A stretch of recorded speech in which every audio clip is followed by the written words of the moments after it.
इस दौरान हमने पहले आलू और पालक और मूली के पत्ते वो बॉईल कर लिए थे, ये हमने डाल दिए थे। पानी में फेंका है, पानी नहीं फेंकना है, जग में इकट्ठा क्या कर रहे हो, ये मेरे काम की चीज़ है, जग में इकट्ठा करो शाम में। और ये देखें हम फेंक देते हैं, जो चीज़ आपने उबाली है निरी आयरन माशाल्लाह पानी, वो आपके लिए सूप का काम करेगा।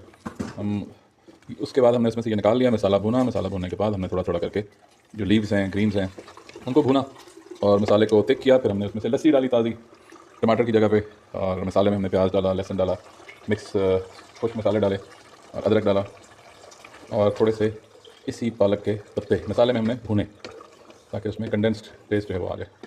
अभी आखिरी बुनाई हो रही है, तेल छोड़ गया है और ये ऊपर से ये डाल रहे हैं, फाइनल डाल रहे हैं भाई। गुड हो गया। अब आपके हवाले और अल्लाह के हवाले, मलीदा ना बनाना, खुदा के नाम है, आलूओं का पानी और ना डालना बिल्कुल, आलू टूटने नहीं चाहिए। इधर ही रख, हाँ इधर ही कुछ करो, आग हल्की कर लें, ज़्यादा तेल हुई तो तवा रख लेना उसके नीचे। दैट्स ऑल फ्रॉम द जनाब।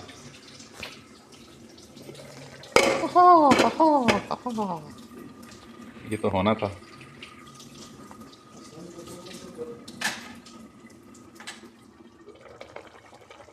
हाँ हाँ हाँ हाँ, व्हाट एन अरोमा, क्या खुशबू है, माशाल्लाह, बेहतरीन काम हो गया यार।